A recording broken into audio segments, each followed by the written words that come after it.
السلام علیکم ورحمۃ اللہ وبرکاتہ۔ سامعین کرام، ہمارے درمیان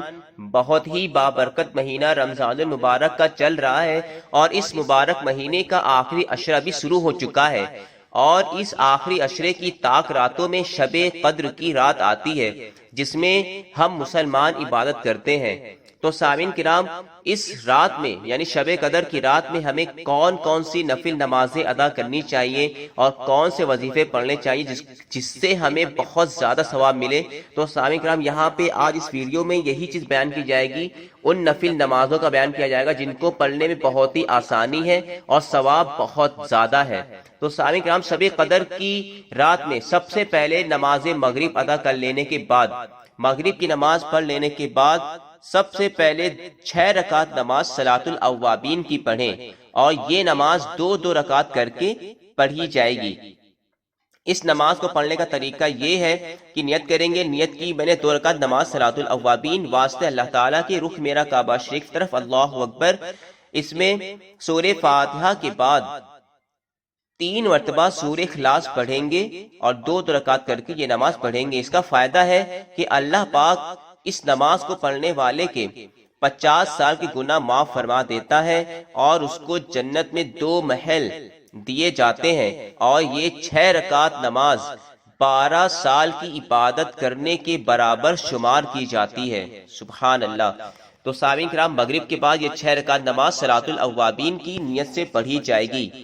اور عشاء کی نماز کے بعد جو نفل پڑھی جانے والی نمازیں ہیں ان کو بھی سن لیں۔ عشاء کے بعد 4 رکعت نماز اس طرح پڑھیں کہ ہر رکعت میں سورہ فاتحہ کے بعد سورہ تکاثر 1 بار پڑھیں، یعنی کہ الہاکم التکاثر، اس کو 1 بار پڑھیں، اور اس کے بعد سورہ اخلاص 11 بار پڑھیں۔ اس طرح یہ 4 رکعت نماز ہر رکعت میں اس کی طرح پڑھیں کہ سورہ فاتحہ کے بعد سورہ تکاثر 1 بار اور سورہ اخلاص 11 بار پڑھیں۔ اس نماز کو پڑھنے کا فائدہ یہ ہے کہ اللہ پاک سکرات موت میں، یعنی جب روح نکلنے کا وقت ہوتا ہے اور بہت زیادہ تکلیف ہوتی ہے، اس وقت اللہ پاک موت میں آسانی فرما دیتا ہے اور عذاب قبر سے محفوظ فرما دیتا ہے، اور نور کے 4 ستون عطا فرمائے گا، اور ہر ستون میں 1000 محل ہوں گے۔ تو سامعین کرام، ہو سکے تو اس 4 رکعت کو عشاء کی نماز کے بعد پڑھیں، نیت نفل کی ہی ہوگی۔ اور عشاء کے بعد ایک نماز یہ بھی ہے کہ 20 رکعت نماز اس طرح پڑھیں کہ ہر رکعت میں سورہ فاتحہ کے بعد 21 بار سورہ اخلاص پڑھیں، یعنی یہ جو 20 رکعت ہے یہ عشاء کے بعد رات میں کسی بھی وقت شب قدر میں پڑھ سکتے ہیں، 2 رکعت کر کے 20 رکعت پڑھنی ہے۔ اور اس کے پڑھنے کا طریقہ یہ ہے کہ ہر رکعت میں سورہ فاتحہ پڑھنے کے بعد 21 بار سورہ اخلاص پڑھنا ہے۔ اس نماز کا فائدہ ہے کہ اس نماز کو پڑھنے والا اپنے گناہوں سے ایسا پاک ہو جاتا ہے جیسے کہ ابھی اپنی ماں کے پیٹ سے پیدا ہوا ہو۔ اور سامعین کرام، اور ہر حرف کے بدلے جو اس نماز میں پڑھا ہے، اس ہر حرف کے بدلے اس کے لیے جنت میں ایک شہر بنایا جائے گا، اور اس شہر میں ان گنت حوریں ہوں گی۔ سبحان اللہ۔ تو سامعین کرام، اس نماز کی بہت بڑی فضیلت ہے، ہو سکے تو اس نماز کو بھی شب قدر کی رات میں ضرور ادا کریں۔ اور تیسری نماز یہ ہے کہ 2 رکعت نماز اس طرح پڑھیں کہ سورہ فاتحہ کے بعد 7 بار سورہ اخلاص پڑھیں، اور سلام پھیرنے کے بعد 70 بار استغفار پڑھیں، یعنی کہ استغفر اللہ و اتوب الیہ۔ اس نماز کا فائدہ یہ ہے کہ اللہ تعالی اس کو اور اس کے ماں باپ کو بخش دے گا، اور فرشتوں کو حکم دیتا ہے کہ جنت میں اس کے لیے باغ لگائیں، مکانات بنائیں، نہریں جاری کریں، اور وہ دنیا سے نہیں جاتا ہے جب تک یہ سب دیکھ نہیں لیتا ہے۔ تو سامعین کرام، یہ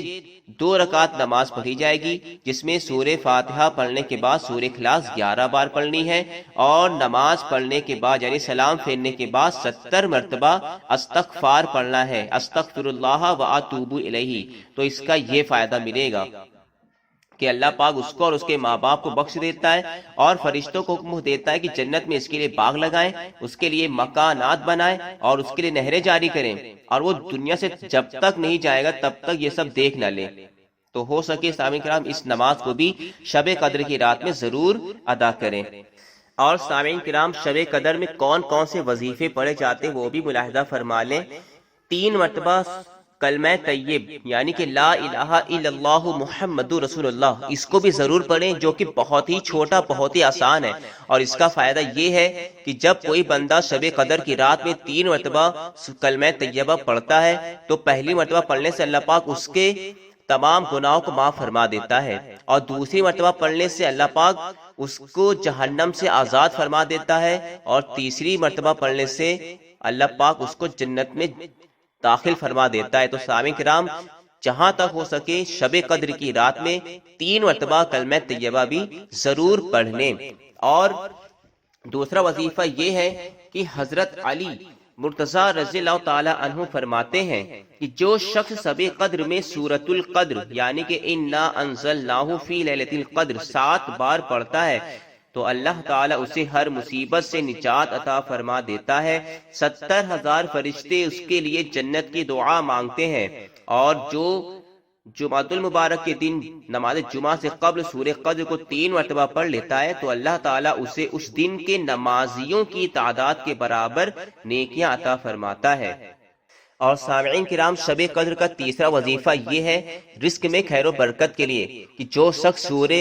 واقعہ کو 7 مرتبہ شب قدر کی رات میں تلاوت کرتا ہے تو اللہ رب العزت اس کے رزق میں سال بھر بہت خیر و برکت عطا فرماتا ہے اور اس کو تمام آفات و بلیات سے محفوظ فرماتا ہے۔ تو سامعین کرام یہ شب قدر کی نفل نمازیں اور وظیفوں کا بیان ہے۔ ہو سکے کہ ہر شب قدر کو یعنی جو تاک راتیں پڑتی ہیں 21، 23، 25، 27 اور 29 ان 5 شب قدر میں ان کو ضرور کریں تاکہ ہمیں شب قدر کی نماز پڑھنے کا ثواب مل سکے اور ہم اس طرح عظیم ثواب کے مستحق ہو سکیں۔ اللہ رب العزت کی بارگاہ میں دعا ہے کہ اللہ پاک ہمیں رمضان المبارک کے مہینے اور شب قدر کی تعظیم اور اس میں عبادت کرنے کی توفیق عطا فرمائے۔ السلام علیکم ورحمۃ اللہ وبرکاتہ۔